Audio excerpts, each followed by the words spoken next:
شوروي په انقلاب کې مې سړی مړ شي، بیا مې پسمرګي زوی پیدا شي. اوس مې هغه زوی لیونی شي میرګیان دا 2 کاله کې دغه 1 کال کې 2 مړي وشي. اوس غوند لیونیان دي دغه میرګیانې نیسي. څنګه یې وکړم؟ دغه را ژوند دی چې ژوند خو د خاورو سره سم په دا سپین سر باندې زه هلته خاورې دي پردی غوا ساتم. کله یو کور والا ډوډۍ راوړي راته، کله بل کور راوړي راته.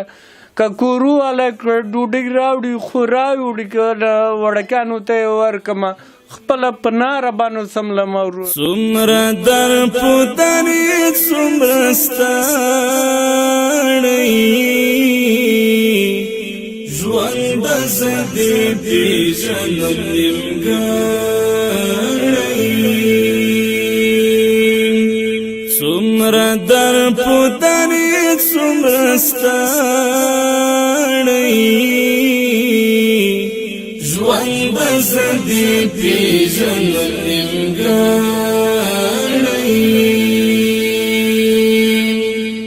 ته هم لکه ما غوندې غمجن ښکارې، ته هم لکه ما غوندې غمجن ښکارې، ته هم لکه ما غوندې غمجن ښکارې. ته هم د دې وران وطن وګړی ژوند زه دې پېژنم نیمګړی. څومره در په بسم الله الرحمن الرحیم. سلامونه او نیکې هیلې مې ومنئ درنو لیدونکو. هیله لرم چې روغ او جوړ به اوسئ. د خیریه کارونو په لړ کې بیا هم راغلی یو لغمان ولایت ته او دلته هم یوه داسې کورنۍ ده چې واقعا دوی اړمنه کورنۍ ده، مجبوره کورنۍ ده. په خپل ژوند کې ډیر زیات سختیانې دوی لیدلې دي. له دغه کورنۍ سره غږیږو، د دوی د کورنۍ دغه تصویر هم تاسو سره شریکوو. تاسو یې وګورئ، د دوی دغه ژوند وګورئ.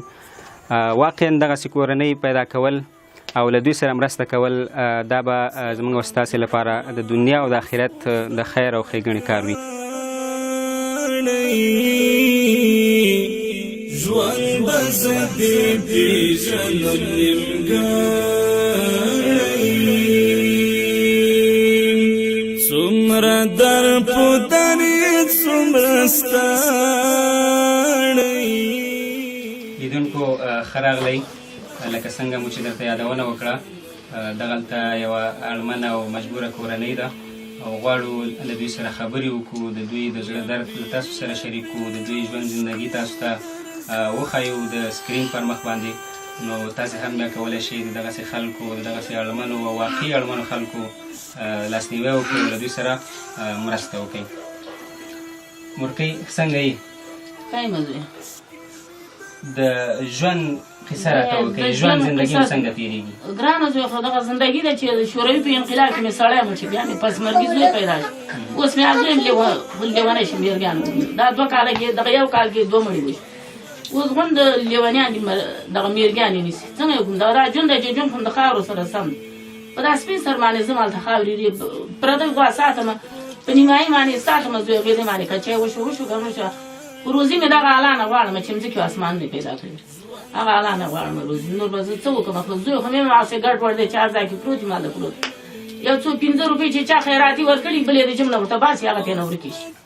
غریب کور ته نه راکوي، وایي مورې دا به زه بیا په کار کوم، دا به ما سره یې مورې زه به شی پرې واخلم. هغه ترې نه خلکو اخلي. هغه د ستر لونګر چې لونګر دی د ده نه خلکو پټ. څنګه زوی مې صرف لیونی دی، میرګیانې نیسي داسې د شپې وګرځېږي داسې د ورځې خوبونه نه د شپې کور کې پروت. دغه مې زندګي د خدای راوستلې. ما ویلې چې هغه وخت کې مې سخته تېره کړه، سخته به تېره کړم، پسته به رڼا شي.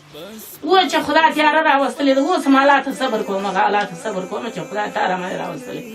دا یې بنده کار نه دی، دا د الله کار دی چې څوک موږ سره کومک کوي، یو بل سره د خدای کومک وشي. که څوک یې نه کوي هغو ته دې خدای روغ ځانونه ورکړي، الله پاک دې روغ ځانونه ورکړي چې غریبانانو یې چا به وسه نه کېږي. زه به دې نه په زوره غواړم چې رایې نه روزي خو دغه الله نه غواړم چې پیدا کړي وي، موږ نه غواړم. انشاءالله خدای مهربانه دی. حتما ملګري ستاسو غږ اوري، حتما به ستاسې لاسنیوی کوي د الله په مرسته انشاءالله. تاسو یادونه وکړه چې د کورنۍ غړي مو معذوره دي یا معذوره. ذهني تکلیف لري، ذهني توازن برابر نه دی، څو اولادونه مو دغسې دي؟ زوی یې یوه یې دا پیغله لور ده، دوه لوڼه یې مړې شولې، یوه یې شپاړه 12 کلنه لور مړه شوله په همدغه مرض کې. دا ستاسې لمسیان دي؟ مسیان مې دي. او بله چې دغه مخامخ چې ناسته ده دغه مسۍ مې هم دا خیریه موسسې د خوا دوا ورکوله یو نیم کال پورې، اوس په باندې بنده ده. اوس ورته هغوی م وسه نه کېږي، ورته نه ده راوړې، خو ما هم وسه نه کېږي، کلار هم داسې ګرځي ګډه وډه اعصابي تکلیفونه خدای ما بچیانو ته ور واچوه. زه به د الله ډېره ګناهګاره یم، خو شکر به دې ساعت باندې یم. خدای مې د ناشکره نه کوي چې خدای دونه دی چې دا خپل ځان ته چې بیرون دننه کېږم دونه هم شکر باسم. شکر د خدای په دربار کې باسم. شکر. بیا هم به هر حال شکر. د کورنۍ سرپرستي مو د اوس لپاره څوک په غاړه لري؟ کورنۍ سرپرستي وایي ګرانه زویه د غونډو د ما په غاړه ده. یا چې نشته وړه زه راوړم هلته خلکو ته هیچکوان ته ځم وایم وړه راته واخله، پیسې راکړه که نه وایم زه ورځم 4 بوجې 2 بوجې وړه مې راوړي دلته مې ایښي، 1 بوجې دلته ده 1 بوجې هلته ده. تا مې په قرض راوړې ده، هیچکوان مې ضمانت ورکړه ما راوړلې، ما 2 روپۍ دې در کومه دغه هیچکوان ته مې ویلي هغه بلدي و، هغه ویلې زه درته نو ضمانت دغه راغونډې د ډوډۍ داسې ضمانت اول اعلی کړی دی. بیا زه دا سپین سر باندې کومه ګرځم څنګه پټي ته ځم پردی مال ساتم، په هغه باندې ساتم، په نیمایي باندې ورته ساتم. څنګه که میاشت ورته خرڅوم میاشت چې زمن مې مړه کې زویه دغه 1 کیلو شی کور ته نه راوړي، 1 کیلو شی یو باندې برنډه ولوېدله، بل خو دغه رواني تکلیف یې دی، د خدای ورته راوستلې ده. سپی سړی تمامه دنیا یې ویني چې دا سړک یې چپه کېږي، سړک یې هم چپوي، هر ځای کې چپوي. څنګه یې کړم؟ ستا 2 اولادونه ذهني توازن برابر نه دی، همداسې ده؟ 2 اولادونه مې دا پیدایشي، دا یو پیدایشي همداسې دی؟ نه دا زوی مې چې اوس درمن شي پروز کړی شي، صرف لیونی دی، بیخي صرف لیونی دی چې په هر ځای کې ولوېد. کور کې دا خیریه موسسې ما ته دلته تخته اخیستې ده، سولر تخته یې راته اخیستې ده، هغه مې زوی وویشته، هېڅ استفاده مې ترېنه ونه کړه. چې زوی مې راغی بني ادمان یې ویشتله په تیږه په سولر تخته باندې ولګېده، دانه دانه یې راباندې کړل. ما ورته ویلې زوی عریضه در باندې کوم، بندي کوم دی، وایي مړ مې کړه، چاړه یې راواخیسته، وایي دا دی حلال مې کړه خلاص. نو څنګه به مې کړی؟ دغه راغونډ ذهني تکلیفونه یې دي، که خدای څه غم موږ ته خدای پیدا ښځه مې ورته کړې ده، ښځه مې اوس زما پورې بده ده، بچیان یې زما پورې بدي. څنګه یې کومه ته ورته ویله که من دنیایي شرم ده او که نه وسه خو مې نه کېږي، بلا سپین سر کشېږم، هېڅ وسه مې نه کېږي. عریضې مې کړي هلته ډلې پرتې دي، هېڅوک هم غم ونه خوري ورکې ده. څومره در پوتنې څومره ستړی ژوند به زه دې واقعا ډېره دردونکې ده او ډېر زیات اړمن خلک دي، ضرورت لري او موږ او تاسې چې د دغسې خلکو لاسنیوی وکړو انشاءالله دنیا او آخرت به هم ښایسته وي. مرجانې تاسو وویلې چې دغه کور ستاسې خپل نه دی، دا د چا دی؟ کرایه ورکوئ؟ نه کرایه نه ورکوو زویه، موږ هم داسې پکې ناست یاستو، داسې هلته موږ کرایه نه ورکوله، هغو باندې ظالم کړل، تېنه قربان مې کړم، ځکه تېنه ونیوله. زه یې په توره شپه کې د کوره ویستم، په چغو چغو د ځانه زه راغلم دغه اوس دلته زه کرایه نه ورکوم، نه مې هلته ورکړې ده وایکونډه ښځه نه مې هلته ورکړې، نه مې دلته ورکړې، کرایه مې چېرته هم نه ده ورکړې، همداسې ناست یاستو. دروغ ولې ووایي چې لمونځ کوم اودس کوم، خپله غاړه بنده کړم، نور خو یو چا نشته، د ګټې وټې خو هم هېڅوک نشته دي، دغه واړه واړه وړکیان دي، وزویې زمونږ خو مې دواړه لیوني دي که نه. یو خو سر ماچې ده، دا بل خو رواني تکلیف دی، یو ورور جګېږي بل وایي په تیږو باندې ولي، څنګه یې کړو خدای راوستلې، نور هم د الله ایله اخیستې ده که نه. زوی ولږې خو مې ډېرې تېرې کړي، اوسه پورې مې نه چا ته مې سوال نه دی کړی، که چا د خپلو راته چای راوړي خوړلي مې دي که نه، هېڅ چا نه مې هم چای نه دي غوښتي چې ما ته یې راکړه. هغه الله ته مې صبر کړی چې خدایه که ته مې ساتې یا به مرګ راکړې یا به ژوند باندې ما ته روزي راکړه. مرجانې داسې یو وخت چې واقعا ته دردېدلې او ډېرې سختې تنګې په تاسو باندې راغلي، ته داسې قصه یې راته وکړې، هغه کوم وخت؟ ګرانه زویه هغه مې چې سړی مړ شي، کفن هم کور کې نه و، بل سړي ورکړه، هغه ورځ ډېره سخته وه ښه، چې زه د پردیو مالو پسې تللې وم، مالونه مې په ول چې بېرته راغلم، سړی مړ و، زنې ورته تړلې، کور کې مالکان کې رڼا نه وه چې موږ لګولې وه، هغه نو ډېره سخته ورځ وه. بیا چې مې زوی پیدا شي، یوه شپه یوه ورځ زه نهاره کېناستېدم، زوی مې 3 ورځې نه و، ما ویل زه دا لږه به تېره شي، بس ته به خدای رڼایي راولي، که نه دونه عمر مې هم سړي سره تېر کړی نه دی. ګرانه زوی تاسو ته مې غونډو ته څه قصه زه وکړم، 9 کاله مې ورسره تېر کړي، په 10 کال باندې مړ شي. ما ویل چې زه دا لږې تنې به تېرې کړم، دا بچیان به مې خوار نه شي. چې اوس وخت یې آخر وخت کې زه خدای خواره کړم، خواره یې کړم، پاکستان کې مې کاغذونه ټولول، دوی مې ساتل، ودونه مې ورته وکړل، اوس زمن لیوني شو خلاص، اوس به څه وکړم، د ده نه دردونې قصه به چېرته یې زوی چې دې درته وکړم. دغه اولادونه چې معذوره دي دوی کار نشي کولی؟ نه چې 3 ورځې دغسې د ولږې قتل شو دغه یو وړکي ته هم دغه یو ټکی اوبه چې اوبه دي چې راوړي وای د ما اوبه ونه څښې لیونی د صرف لیونی کار روپۍ ما ته اوس پر یو ګران دا یو نیم کال دی چې ما ته یو ګران یې نه دي راکړي روپۍ یې جیب کې ټولې کړې وې چا یې د بټوې نه ایستلې وې 1 روپۍ ورسره نه مالې دا د سختي ده نو یا چې کار چېرته دی کار خو غریب نشي کولی خپله ولېږي دیکې وایي کته واریږي پورته واریږي اوس ختم ته چا ورته ویلي دي ختم ته دی خوشحاله دی تللی دی موږ وایي هلته ونه ولېږي نور زوی موږ ته اوبه څوک نه راکوي داسې همسایګانو سره پراته یاستو اوبه پسې وړکیان مړه شي نه ورکوي نو به یې چې مرسته کوم هر شي مرسته راسره کوي اوبو سره دې د خدای مرسته وشي الله دې په ځوانیو کې ورته برکت واچوي نور به زوی زه درته څه وایم زوی زه به څه په خوله باندې سوال کوم سوال به څه وکړم الله دې راته راکړي چې مځکې او اسمانونه پیدا کړي هغه د خدای دا ډېر ښه دی بنده به غریبانان هغوی موږ سره څه مرسته وکړي که وسه یې کېږي کوم چې کومک کوي هغو سره دې د خدای کومک وشي هغوی په ځوانۍ کې د خدای برکت واچوي انشاءالله ملګري تاسو ګوري ستاسو حالت ستاسو ژوند یې ولیده ستاسو فریاد یې واورېده حتما به تاسو سره مرسته کوي موږ به بیا راځو ستاسو پوښتنه به کوو هغه مرستې چې ملګري رالیږي هغه به تاسو ته راوړو واقعا درنو لیدونکو هغه سختۍ چې دغه کورنۍ تېرې کړي دي که تاسو لږ ځان سره فکر وکړئ او د دغوی حالت درک کوئ فکر وکړئ چې که تاسو باندې دغسې یو حالت راشي ډېره زیاته سخته ده نو هغه ملګري چې غواړي له دغه کورنۍ سره مرسته وکړي نو زموږ د واټساپ شمېره ستاسو د سکرین پر مخ ته تاسو کولی شئ له موږ سره اړیکه ونیسئ او مهمه نه ده که دغه مرسته دغه کومک او دغه همدردي ستاسو حتی 100 افغانۍ ولې نه وي هغه څوک چې یوه مړۍ ډوډۍ ته ضرورت لري هغه دپاره 100 افغانۍ 200 افغانۍ 1000 افغانۍ دا ډېرې زیاتې پیسې دي چې لږ تر لږه د هغه ژوند وژغورل شي او موږ هم یوه نیکي ترسره کړې وي درنو لیدونکو د دغه کورنۍ یوه کوچنۍ خورکۍ موږ خوا کې ناسته ده له ده سره به هم خبرې وکړو خورکۍ ستړې مه شي خیر نوم دی بیبي هوا بیبي هوا ژوند هم څنګه دی ژوند کې خوشحاله یې که نه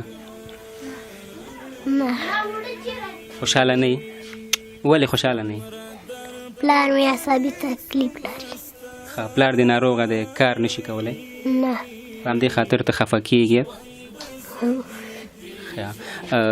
درس سبق وایې نه وایې زه الفلام کې ما بله خور مې الباتا کې ده مکتب کې 4م صنف کې ښه مکتب ته م ځئ ښه ډېر د نورو خلکو ژوند ته چې ګورې او خپل د زندګۍ ته ګورې زړه کې د څه تېرېږي ما پلار لیونی ده د خلکو پلرونه چې ګورې هغوی روغ وي هغوی ته ګټه کوي کار کوي پیسې ورته راوړي هغوی زندګي ښه وي او ستاسو جان سخته تېرېږي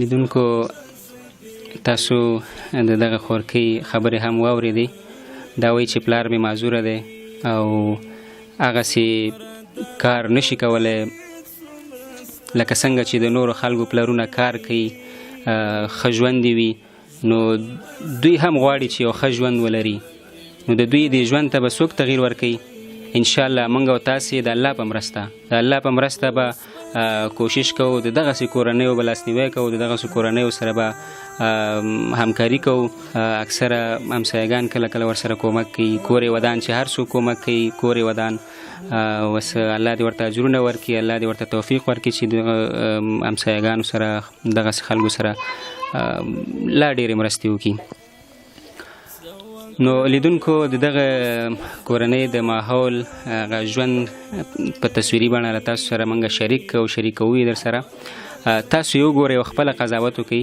او مرستې مو د دغه کورنیو مه سپموئ دوی ته مرستې راولېږئ دوی سره همکاري وکړئ د دوی لاسنیوی وکړئ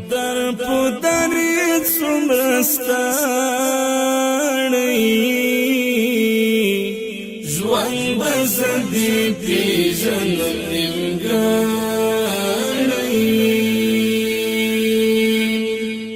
لپی لپی اوشکی می درزا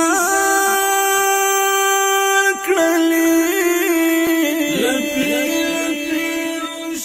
لیدونکو لکه څنګه مې چې درته یادونه وکړه د دغه کورنۍ هغه سرپرست او یا سرپرستان دوه ورونه ما سره ناست دي چې مورکۍ د دې په باره کې مخکې ډېرې تفصیلي خبرې وکړې، ضرورت نشته چې زه بیا هغه خبرې تکرار کړم. نو له دوی سره به هم یو څو خبرې وکړو. ستړی مه شي، څنګه یې؟ والله شکر دی وروره. ژوند دې څنګه تېرېږي؟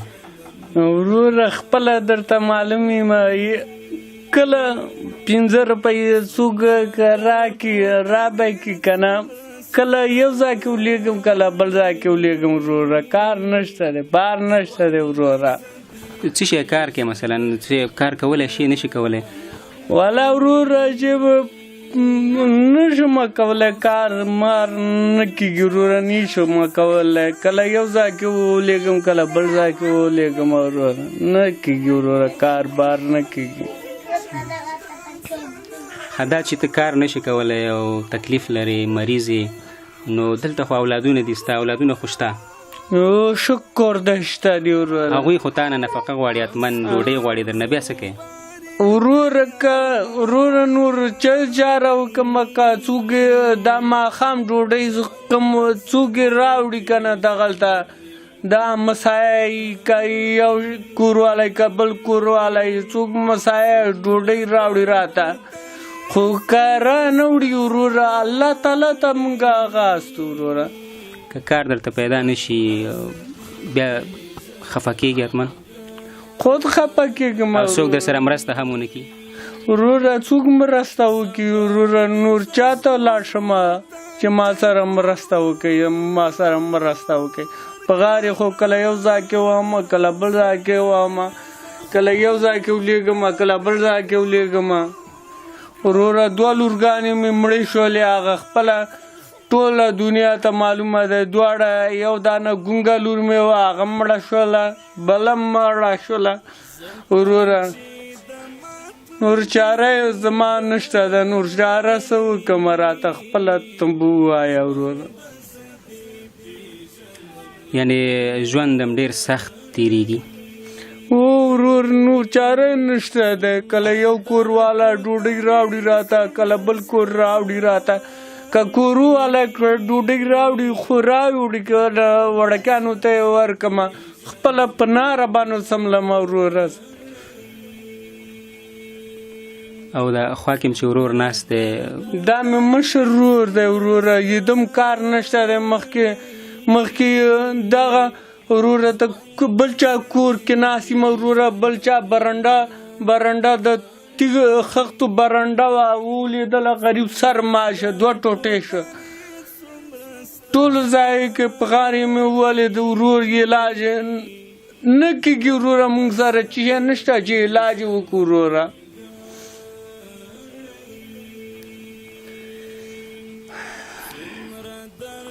لیدونکو تاسو د دغه ورور خبرې واورېدې.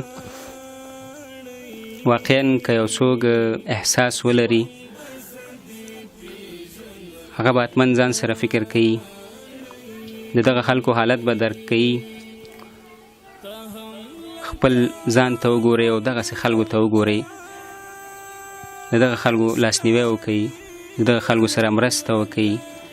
که څوک د علاج دپاره مرسته کولی شي، که څوک د خوراک مرسته کولی شي، او که څوک نور د ژوند وسایل او کورني اسباب مرسته کولی شي، نو دغه خلک واقعي اړمن خلک دي، دوی ضرورتمند خلک دي، ستاسو مرستو ته ضرورت لري. خپلې مرستې مو زموږ د واټساپ په شمېره موږ سره اړیکه ونیسئ او موږ ته یې راولېږئ.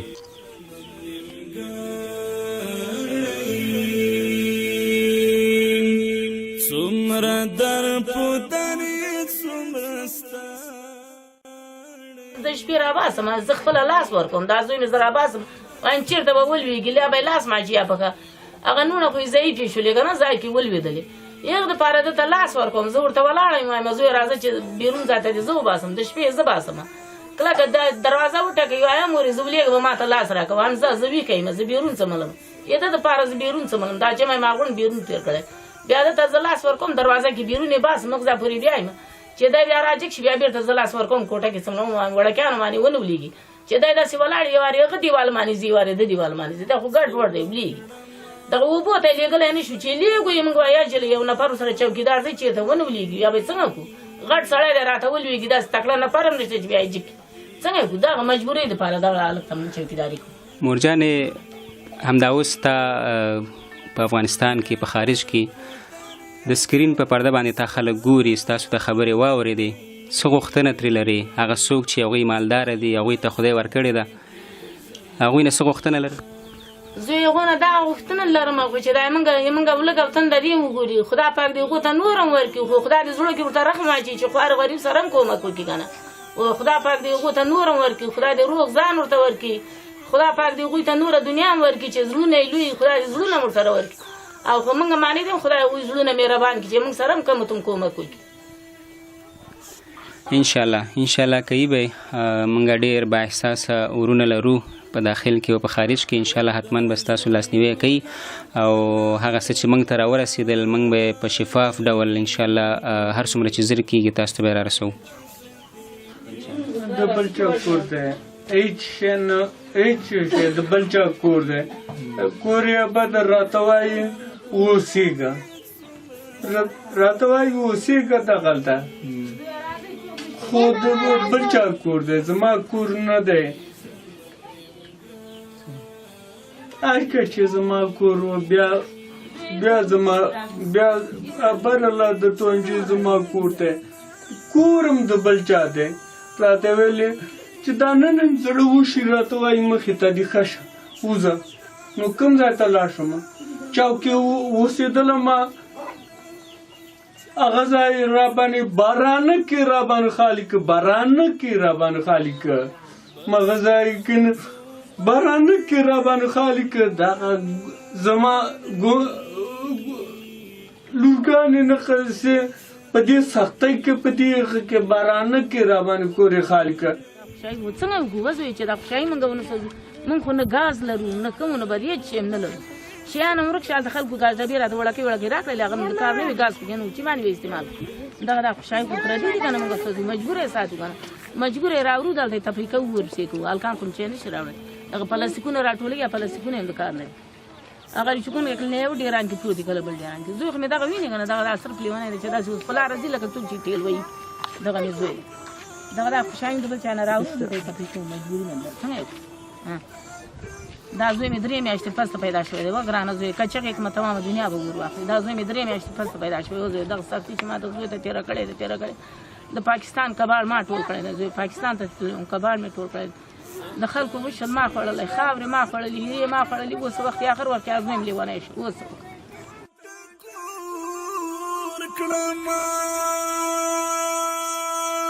زکا چې د مات منګي کودړی ژوند زدي پیژنم نیمګړی